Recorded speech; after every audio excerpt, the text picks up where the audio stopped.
ito naman patok sa pagiging authentic, swak na swak pa sa panlasa ng masa. Yan ang nakilala naming negosyo na on the go na pinuntahan ni Maui.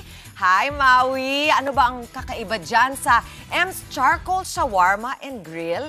At bakit sila dinadayo dyan? Mami Chiki, good morning! Yes, nako, tama ka dyan. Dinadayo talaga dito sa M's Charcoal Shawarma and Grill. At nandito po tayo ngayon. Dito siya located sa BF Resort sa Las Piñas. Pero good morning po sa ating mga kapatid at good morning po sa lahat ng nanonood. Yan, I am so excited. Isa na naman pong nakakatakam na umaga ang nakahanda para sa ating mga kapatid. At para pag-usapan po yung mga nakahain sa harap natin. Makakausap natin ngayong umaga si Miss Jowie Baredo, ang supervisor po dito sa M's Charcoal Shawarma and Grill. Miss Jowie! Good morning, batiin niyo po ating mga kapatid. Hello po. Ayan, okay, Miss Jowie, nakita po natin, yung nandito ngayon is kakaiba. Yes, ma'am. Okay, hindi ito yung typical na sasabihin nating Filipino dish because Yes, this dish ay nanggaling po talaga sa Middle East, Yes, sa ma'am. Qatar. Yes, po. Okay, Miss Jowie, bakit ito po ang naisip niyong i-business? Since yung brother po kasi nag-work po sa Middle East for 8 years, so yung put up kami ng business that nag-start kami sa tub ng chicken biryani.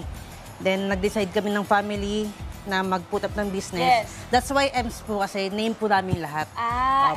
M's. Yes, Lahat ma'am. is M. Yes po. Wow, okay. So, ito po, ito nga pong nandito sa harap natin, charcoal grilled, Yes, no? ma'am. Kasi alam natin ang shawarma, typically, yung nakatayo. Opo, gas yung po. forma niya. Pag nakatayo po mga kapatid, gas yun.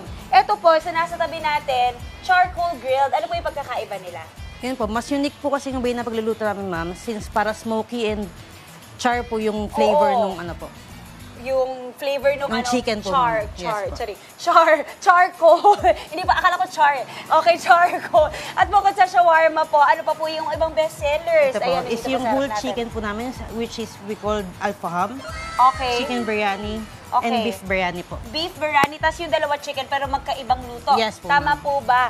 Okay, pwede na po bang i-try ito? Okay, excited na ako. Gusto ko itong i-try kasi ako talaga, mahilig talaga ako sa pagkain. Pero lalo na kung iba't ibang klase pong pagkain mga kapatid, di ba, para mas exciting. Opo. Anong suggestion yung una ko ita-try, ma'am? Try po na yung chicken biryani, ma'am. Okay, chicken biryani. Mabilis naman akong kausap. Tapos ito pong sauce na nandito sa harap natin. Is yung garlic sauce po and Okay. chili salsa po. Garlic sauce and chili salsa. So ano pong mga ilalagay natin dyan? Garlic sauce, ma'am. Garlic sauce. Okay, turuan niyo ako paano kumain Sige ito, po. ha? Lalagyan natin ng garlic sauce. Yes, ma'am. Okay, and then Salsa po. salsa. Pag mimix natin, itong Yes, salsa ma'am. is tomato po ba ito? Yes po. Wow. Okay, ito na. I'm so ready. Naku, mga kapatid, pasensya na po kayo. Pero, ayan. Ay, o, diba? Kita niyo po ba? Ay, kakain ko na. Mmm. Wow! Ang sarap! Thank you po. Ang sarap. Eh, malaking factor din talaga yung sauce. Yes, ma'am. Ma'am, alam ko talaga masarap ano, pero yung mga customers niyo po na nandito, usually ano po yung mga customers niyo? Filipino, minsan may Indian, minsan may Syrian. Okay, so iba-ibang lahi din talaga Yes, po. ma'am. At nakakatuwa kasi kung may Indian, ibig sabihin, authentic yung lasa niyo. Yes, ma'am. Hindi po tinipid yung ingredients. Hindi talaga tinipid, pati yung dami. Sobrang Yes, po. dami, generous. Yung kanin niyo po, ano tawag sa ganito kanin? Biryani rice. Biryani rice. Kasi ito po, mga kapatid, yung kanin na to, hindi ito yung ordinaryong kanin. Ito po yung tipong kanin na special. Hindi Yes. mo ito mabibili sa palengke or sa grocery. Saan po nabibili yung kanin? Sa mga Indian store po. Yung kanin po na ganyan, anong texture niya? Long grain Long ba grain siya? po na medyo dry. Medyo dry, ganun po talaga kasi. Yes, ma'am. Opo. At saka, kung mga kapatid ko napapansin nyo nga po, pag ganito po kasi yung tema ng pagkain, wala pong pork. Yes, ma'am. Tama? So, Opo. more of chicken talaga. And beef. Yes. Miss Jowie, tingin niyo anong sikreto ng M Shawarma and Grill na talagang dinadayo kayo rito? Hindi- Kasi alam ko, malambot ang chicken niyo. Yes, Sobrang ma'am. sarap. Lahat po tender. And lahat po na ingredients na binibili po namin is quality po talaga. Quality. Hindi po tinipid. Oo, and in fairness, talagang malalasahan niyo po talaga mga kapatid. Sobrang quality po talaga. Okay, Miss Jowie, I'm sure mga kapatid natin ay natatakam at excited nang madalaw kayo rito. Yes, Imbitahan po. po natin ating mga kapatid. Sa mga gusto po pumunta, please visit us. We're located at Onela Jose Street, BF Resort Las Piñas City. Okay, meron po ba kayong phone number or in social media pages? Yes, we do have Facebook account, which is M's Charcoal Shawarma and Grill. And for the contact number is 0935-282-7498. Yan, perfect. Okay, lagi-lagi ko rin kung ano yung masarap. Pag pinagsama mo yung dalawang sauce, Yes. nagko-complement po kasi yung garlic sauce medyo maasim ng konti.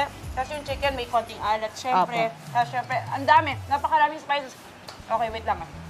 Ayan! So that is it for now. Pero mamaya po, babalik tayo, tuturuan tayo, or magpapatulong tayo gumawa ng kanilang mga shawarma plates. But for now, yan po muna. Back to the studio muna. Parang lasang-lasa ko yung Sarap. kinakain ni Maui Medyo dyan. Nasasarapan din ako. Maraming salamat sa'yo. Sa mga nagke-crave dyan sa grilled chicken shawarma, eto po on the go na ipapasilip sa atin ni Maui kung bakit nga ba pangmasa ang lasa nito. Mau, share mo naman kung paano makagawa ng isang masarap na grilled chicken shawarma. Uy, grabe naman. Yes, Mama Dims, sure na sure yan talagang ating agenda for today. Tuturuan tayo kung paano gumawa nga nitong mga kebab na nasa harap natin. At tingnan nyo talaga, mausok-usok.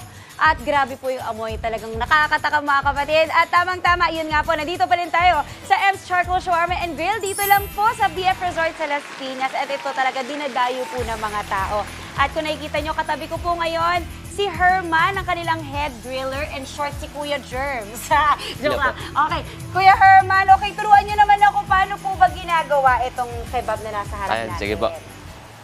Open po natin. Ayan, wow, kita nyo naman mga kapatid, fresh na fresh at talaga pong tinimpla to, Yes no? po, timplado na po yan, ma'am. Marami po ingredients ang nasa loob. Medyo marami po. Meron po siyang asin, Aha. cinnamon, cumin, Cumin, cinnamon. tapos curry po. Tapos, okay na po yan. Yun, marami. Meron na po, Pero in short, narinig yun mga kapatid, ang dami pong mga spices. So, expectin nyo po na talagang sumasabog po sa iba-ibang klaseng lasa at spices itong kanilang timpla. Okay, Kuya, let's get started. Paano Ayan po to? Kuha po tayo ng ganito kadami Gano'ng po, ma'am. karami? Ganyan na po. Yun. At saka syempre, importante po mga kapatid, yung May gloves po naka-gloves, dapat. ha? Oo. Para siguraduhin malinis po ang, Yes po. ang quality. Okay. Okay Ganyan na po to. natin, ma'am. Bilugin po natin, ma'am, para mas medyo maganda po. Bilugin. Okay. Wait lang. Parang na-challenge ako Yes doon, po. kuya. Okay. Gano'n ka-perfect na bilog ba dapat yan? Sige po, ayan po. Okay. Okay na to? Then, ganun po natin, ma'am, sa gitna. Oo. Saan banda? Dito? Yes po, tama po yan. Okay. Tapos, sulmahin po natin ng pagganon po. Ooh. Close open lang po. Close open. Oh, bata pa lang ako, alam ko na yan. Close open. Close Yes po. open. Okay. Ganun po. Buti na lang talaga naturuan ako ng bata ako mag-close open. Okay. Pero ito, kailangan may parang ano siya, Yes po, ma'am. Parang pattern. may kalsada po sa gitna. Parang ganun. Alam mo, parang yung flower dati, pag gumagawa ako ng clay, ganito yung flower. Okay. Yes po. Oy, hindi nagkakalayo.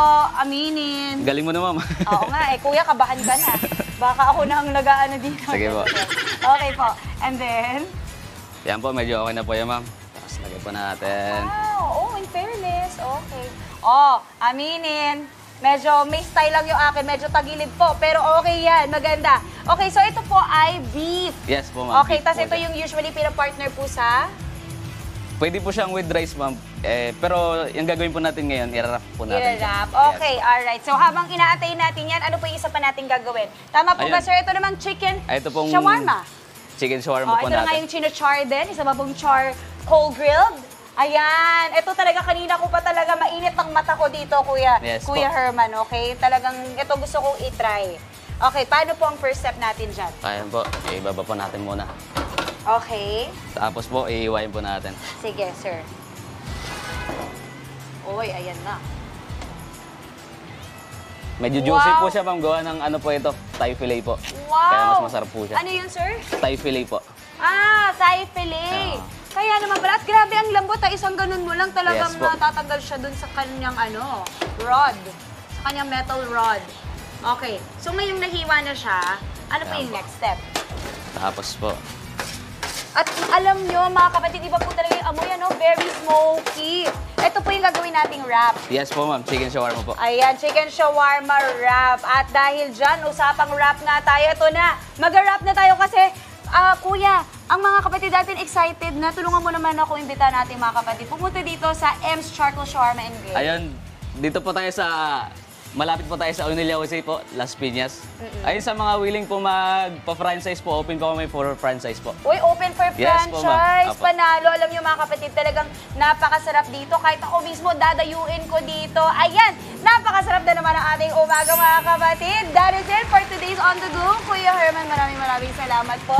Ayan, thank you mga kapatid. See you on the next. Back to the studio muna, Mama Dims. Ang sarap naman yan talaga, Ma'am. Maraming salamat, Mama Maui. Mga kapatid, Maui David po. Simula ng inyong araw na may alam at may pakialam sa mga may init at umaaksyong balita sa bansa. Para maging una sa balitaan, mag-subscribe at mag-follow sa social media pages ng News 5.